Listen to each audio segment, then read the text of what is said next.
حبیب اجمی کا نام سنا ہوگا آپ نے، بغداد کے رہنے والے مشہور مالدار شخص، پیسہ بہت تھا لیکن معاملہ یہ تھا کہ سود پر پیسہ، سود کا کاروبار، لوگوں کو سود دینا، لوگوں سے سود لینا، یہ کاروبار چلتا تھا۔ مسلمانوں اگر اپنے معاشرے میں سود کی بلا ہے تو فوراً توبہ کر لو۔ میرے آقا صلی اللہ علیہ وسلم کا فرمان عالی شان ہے، جس نے سود کا ایک لقمہ کھایا وہ گناہ اتنا بڑا ہے کہ جیسے کہ کعبے کے سامنے اس نے اپنی ماں سے زنا کیا۔ یہ بہت خطرناک چیز ہے، لوگ اس کو آج ہلکے میں لیتے ہیں۔ پیسہ ڈبل کرنے والا سسٹم مسلمانوں کو بہت جلدی پسند آتا ہے، کوئی بھی آ جائے کمپنی، چیٹ فنڈ کمپنیاں صرف مسلمانوں کے محلے میں ہی کامیاب ہوتی ہیں، باقی جگہ نہیں۔ لاکھ روپے دو اور تم گھر میں نواب صاحب بیٹھے رہو، ہر مہینہ 10-10 ہزار آتا رہے، یہ پتہ ہی نہیں کہ کس طرح سے آتا ہے۔ تمہارے گھر میں آنے والا ایک لقمہ بھی تمہاری تحقیق کے بغیر نہیں آنا چاہیے، تم مسلمان ہو۔ ایک سکہ بھی تمہارے گھر میں بغیر تحقیق کا نہیں آنا چاہیے۔ اگر مشکوک، یعنی جس میں شک ہے، حرام کی بات نہیں کر رہا ہوں، حرام تو بڑی بات ہے، جس مال میں شک ہے اس مشکوک مال کا بھی ایک لقمہ کھا لیا تو اولاد بگڑ جاتی ہے۔ بزرگوں نے فرمایا اولاد بدتمیز پیدا ہوگی، بد اخلاق ہو جائے گی، کردار سے عاری ہو جائے گی، اس کا خیال رکھو۔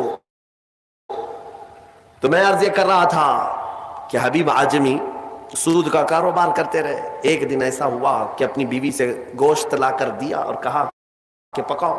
بیوی نے کہا لکڑیاں نہیں ہیں، کہا کہ میں فلاں کے اوپر میرا سود آتا ہے، سود میں وہ لکڑیاں لے آؤں گا، سود میں لکڑیاں بھی، گھر کا آٹا بھی سود میں لا کر کے دیے۔ بیوی نیک تھی، سمجھاتی رہی۔ اس دن دعا کرتی ہے مولا میرے شوہر، میرے سرتاج، میرے رفیق حیات کو ہدایت دے دے۔ جب چولہے پر یہ ہانڈی رکھی گئی، کھانا پک گیا، یعنی سالن پکا تو اس نے اتارا، حبیب اجمی دسترخوان پر تھا، ہانڈی کھولی گئی تو اس میں پکتا ہوا خون تھا، خون کے علاوہ کچھ نہیں۔ حبیب اعجمی نے پوچھا یہ کیا ہے؟ بیوی نے کہا جب لوگوں کا مال سود میں لا کر کے دو گے تو اللہ تعالیٰ تمہیں دنیا میں ہی خون کھلا رہا ہے، آخرت میں کیا عذاب ہوگا۔ بات اثر کر گئی، بات اثر کر گئی دل پر، اور ڈر بھی گئے کہ اپنی آنکھوں سے دیکھا کہ پکتا ہوا گوشت خون بن چکا ہے۔ فوراً پورے جسم میں کپ کپی طاری ہو گئی، توبہ کیا، کھڑے ہو گئے۔ گھر سے باہر نکلے تو راستے سے جا رہے تھے، بچے جو کھیل رہے تھے، ایک بچے نے پکار کر کہا اے بچے ہٹو، یہ سود خور آ رہا ہے، اس کی چھاؤں کہیں ہم پر پڑ گئی تو ہم برے ہو جائیں گے۔ بچوں میں بھی یہ بات آ گئی تھی۔ حبیب اجمی کو آج دل پر بات لگی، میرا رب کسی کے لیے ہدایت دیتا ہے تو کچھ ذریعے بنا دیتا ہے۔ حبیب اجمی اب رونے لگ گئے کہ میں اس قدر خستہ ہوں، اس قدر بدنام ہوں کہ بچے میری چھاؤں سے بھاگ رہے ہیں۔ اب سوچا کہ اب میں سود نہیں لوں گا اور نہ ہی اس کاروبار میں، سب کو چھوڑ دیا۔ لیکن اب مسئلہ یہ تھا کہ بچپن شروع سے کوئی کام کرنے کی عادت نہیں تھی، پیسہ دینا ہے مارکیٹ میں گھما کر کے بڑا کر کے لانا ہے، کام کرنے کی عادت نہیں تھی، فن نہیں تھا، ہنر معلوم نہیں تھا، اب کمائیں تو کیسے کمائیں۔ سوچا کہ اب اس چیز کو چھوڑ دیا ہوں، تو بیوی سے آ کر کے کہا میری رفیق حیات میں نے توبہ کر لیا ہے، میں نے توبہ کر لیا، آج کے بعد سے یہ سود کی طرف میں ہاتھ بھی نہیں بڑھاؤں گا۔ بیوی سجدہ شکر ادا کرتی اور کہتی ہے میرے رفیق، اے میرے زندگی کے ساتھی، اب فکر مت کرنا، میں تم سے کسی چیز کا مطالبہ نہیں کروں گی، آدھی روٹی بھی لاؤ میں صبر کروں گی، آدھی روٹی بھی آئی تو میں صبر کروں گی، اس لیے کہ آپ حلال رزق کی طرف جا رہے ہیں۔ کاش ہماری عورتیں ایسی ہوں جو اپنے شوہر کو سیدھے راستے پر لانے کا سبب بن سکے، ورنہ بہت ساری عورتوں کے مطالبات کی وجہ سے مرد حرام کاریوں میں پڑ گئے۔ تنخواہ تھوڑی سی ہے، عورت کے مطالبے زیادہ ہیں، اس کے مطالبے پورے کر نہیں پا رہا ہے تو حرام کاریوں میں مصروف۔ بہت سارے مردوں کے بگڑنے کی وجہ ان کی عورتیں بنی ہیں، اور جب پورا نہیں کر پاتے اور پیسہ بھی نہیں مل پاتا تو پھر نشے کی عادت لگ جاتی ہے، ٹینشن سے مکتی چاہیے، جو روز عورت مجھے گھر پہ جاتی پریشان کرتی ہے۔ میرے عزیزوں، وہ حبیب اجمی کی خاتون نے ان کو دلاسا دیا کہ جاؤ آپ نوکری کرو، نوکری کہاں کرتے, اب تک کرنے کی عادت نہیں تھی, عمر ہو گئی تھی. سیدھے گئے ایک دیہات, چھوٹا گاؤں تھا, اس گاؤں کی ایک مسجد تھی, مسجد کے اندر جا کر بیٹھ گئے. دن بھر بیٹھے رہے, نمازیں پوری پڑھ لی, عشاء کا وقت ہو گیا, نماز پڑھ کر کے اللہ کی بارگاہ میں رونے لگے, مولا کام کا آدمی نہیں ہو, اب تک کیا نہیں, اب میں اپنے گھر کیسے چلاؤں, تو میرے لیے کوئی انتظام فرما. رات کے وقت آئے, بیوی نے پوچھا کوئی نوکری ملی؟ کہاں مل گئی ہے, نوکری مل گئی ہے, بہت ہی اچھی جگہ پر ایک بادشاہ ہے, اس کے ہاں خدمت پر میں لگ گئے. کہا بہت اچھی بات ہے. دوسرے دن پھر گئے, اسی مسجد میں بیٹھے رہے. رات کو آئے, بیوی نے پوچھا کچھ اجرت ملی آج؟ جس بادشاہ کے ہاں کام کر رہے ہو تمہاری نوکری پر کچھ تنخواہ ملی؟ کہا نہیں. بادشاہ نے کہا ہے کل دے دوں گا. اپنی بیوی کو ٹال رہے تھے, اپنی بیوی کو ٹالنے کے لیے بول دیا ایسی کہ نوکری کر رہا ہوں. کہا کہ کل دینے کا وعدہ کیا ہے. پھر تیسرا دن آیا, تیسرے دن بھی وہ اسی مسجد میں رات گزار کر آئے. بیوی نے پھر پوچھا کچھ اجرت ملی؟ کہا نہیں آج بھی نہیں دیا. بادشاہ نے کہا کل دے دوں گا. چوتھا دن آیا, چوتھا دن بھی مسجد میں گزار کر آئے. حالانکہ بیوی نے صبر کا دامن ایسا پکڑی رہی اور کہنے لگی مجھے کوئی جلد بازی نہیں ہے, جب آئے گا تب کھائیں گے. 4 دن ہو گئے. آج پھر رات کو بیوی نے پوچھا کچھ تنخواہ ملی؟ گھر کیسے چلے گا, 4 دن سے چولہا نہیں جلا گھر پہ. کہا آج بھی بادشاہ نے نہیں دیا. کہا کل دوں گا. روز کل, روز کل. 5 دن گزر گئے. اس کے بعد وہ 5ویں دن ایسی ان کی کیفیت تھی کہ اب رات جب بہت زیادہ ہو گئی تو گھر کی طرف پلٹ رہے تھے, پاؤں بوجھل ہو گئے. پھر بیوی پوچھے گی آج تنخواہ ملی؟ روز جھوٹ بول رہا ہوں, روز جھوٹ بول رہا ہوں, مجھے کون تنخواہ دے گا؟ آج کیا بولوں اپنی بیوی کو, اپنی شریک حیات کو. جب وہ واپس پلٹے تو آج رات کو اپنے گھر کے باہر ہی دیکھتے ہیں گھر میں خوب اجالا ہے, گھر میں روشنی ہے. گھر کی طرف آگے بڑھتے بڑھتے آئے, میری بیوی سوئی نہیں, انتظار میں ہوگی, پوچھے گی کیا اجرت ملی, تنخواہ ملی. لیکن جیسے ہی گھر کے اندر گئے, بڑا سا دسترخوان بچھا ہے, ہر قسم کے کھانے لگے ہوئے, کھانے لگے ہوئے ہیں. حیرت میں آ گئے, 5 دن کے کمانے کا کوئی ذریعہ نہیں, میری بیوی کے پاس بھی اتنا مال نہیں, یہ کہاں سے آیا دسترخوان؟ بیوی کو جلال میں پوچھنے لگے یہ دسترخوان کہاں سے آیا, یہ کھانا کیسے آیا؟ بیوی کہتی ہے کیا مذاق کرتے ہیں آپ, کیا مذاق کرتے ہیں آپ؟ آپ جس بادشاہ کے ہاں کام کرتے ہیں وہاں کا ایک سپاہی آیا تھا, وہی دسترخوان لے کر آیا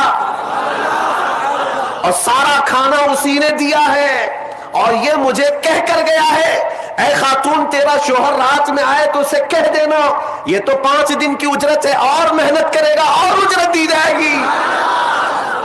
حبیب اجمی غش کھا کر گر پڑے. بیوی نے اٹھایا, پوچھا کیا بات ہے, کیوں غش کھا کر گر پڑے؟ ہوش آنے کے بعد کہتے میری رفیق حیات آج سچ بتاتا ہوں, میں نے کوئی نوکری نہیں کی, میں نکما آدمی, کوئی نوکری نہیں کی. مسجد میں جاتا تھا, خالی بیٹھا رہتا تھا. آج ڈر کر کے آ رہا تھا کہ تجھے جواب کیا دوں گا. وہ رحمان اس قدر غیرت مند ہے اپنے بندوں پر, اتنا رحیم ہے کہ تیرے سامنے شرمندہ ہونے سے بچانے کے لیے وہ جس کو بھیجا مولا وہ کسی بادشاہ کا سپاہی نہیں, وہ اسی رحمان کا کوئی فرشتہ آیا تھا جس نے کھانا دیا ہے. عزیزان گرامی, کہنے کے لیے بہت ساری باتیں ہیں, لیکن میں اتنی بات عرض کرنا چاہتا ہوں. زندگی گناہوں میں گزری, ایک بار توبہ کر کے حبیب اجمی کے آ گئے اور مولا کریم نے اپنے سارے دسترخوان ان کے لیے کشادہ کر دیے. اس کے بعد جانتے ہیں حبیب اجمی اسی دسترخوان سے اٹھ کر کے جو چلے گئے, ایسی عبادات, ایسے مجاہدات کیے, اللہ اکبر, اس مقام عظما پر فائز ہو گئے تھے کہ جس مقام کی غوث اعظم عبد القادر جیلانی بھی تعظیم کیا کرتے تھے رضی اللہ تعالی عنہ. میرے عزیز و حبیب اجمی اللہ کی بارگاہ میں وہ مقبول تھے کہ حضرت فضیل بن عیاض ایک دن ان کے پیچھے مغرب کی نماز پڑھنے کے لیے آئے. حضرت حبیب اجمی کی زبان میں تھوڑی لکنت تھی, تو قرات میں ان کی لکنت سمجھ میں آ رہی تھی, تو فضیل بن عیاض پیچھے سے نماز توڑ کے چلے گئے, اس کے پیچھے میں کیسے نماز پڑھوں.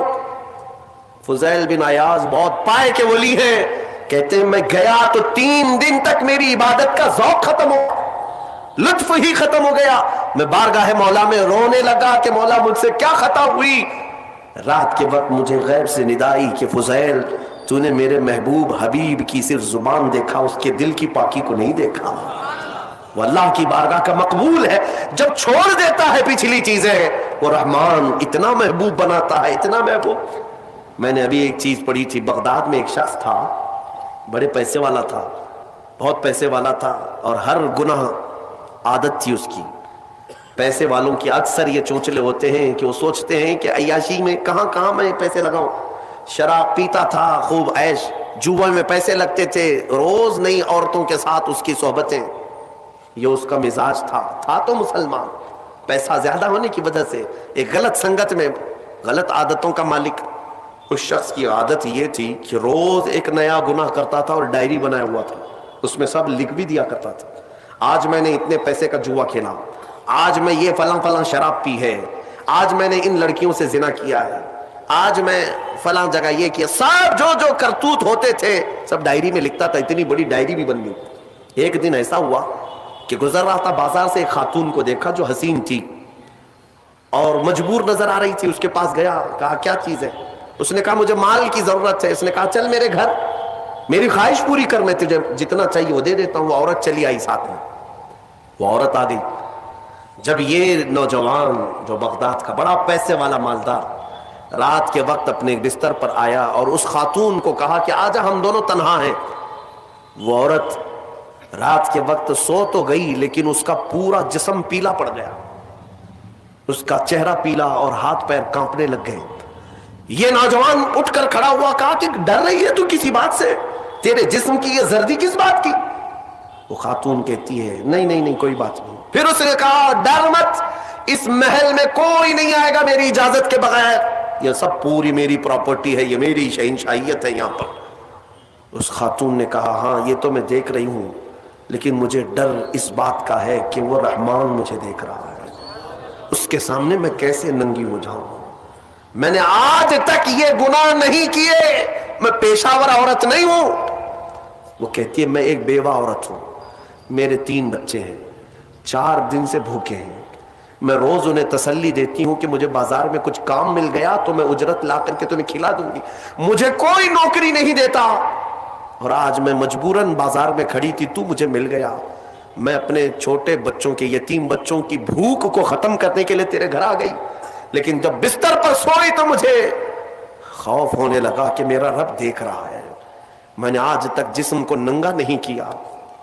وہ ڈری ہوئی عورت تھی, پاکیزہ عورت تھی.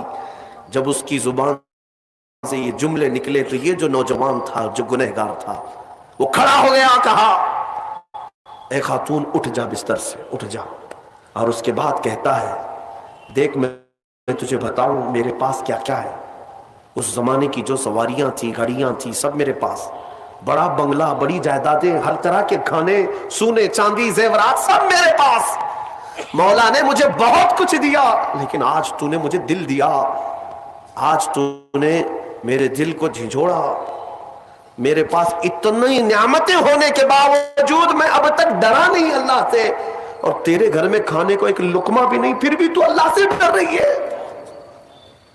مجبور ہونے کے باوجود تو ڈر رہی ہے اللہ سے. اس خاتون نے کہا کہ اے نوجوان, مجبور ہو, امیر ہو یا غریب ہو, سب کا بادشاہ وہی ہے, حساب سب سے برابر لے گا. اس خاتون کو بہت سارے پیسے دے کر کے اس نوجوان نے رخصت کیا اور کہا جا تیرے بچوں کو کھلا, آج کے بعد کبھی بازار میں بھیک مت مانگنا, اور میں سمجھتا ہوں میرے گناہوں کا کفارہ ہے کہ میں تیری مدد کر دیا, تو باہر نہ آ. اور اس خاتون کو بھیج دیا. آج اس کو احساس ہوا اب تک کیسی زندگی گزارتا رہا, اس عورت نے مجھے جھنجھوڑ دیا ہے, جھنجھوڑ دیا ہے.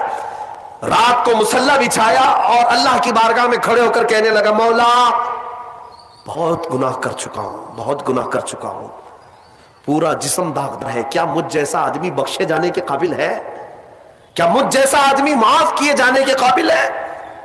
رویا جا رہا تھا, اور اس کے بعد وہ سر اٹھا کر کہتا ہے اے رب میں نے اتنے گناہ کیے کہ لکھتے لکھتے میری ڈائری بھر گئی ہے, بک بھر گئی ہے. پھر تیرے پاس جو فرشتے ہیں نامہ اعمال لکھنے والے, انہوں نے اور اس کے بعد ہاتھ جوڑ کر کہتا ہے رحمان اب تیرے دربار میں اتنی بات عرض کرتا ہوں، اگر میں بخشے جانے کے قابل ہوں تو مجھے معاف کر، یا تو پھر آسمان سے آگ بھیج کر کے مجھے ہلاک کر دے، مجھے ختم کر دے مولا، میں بہت داغدار ہوں، بہت داغ دھبے لگا دیے۔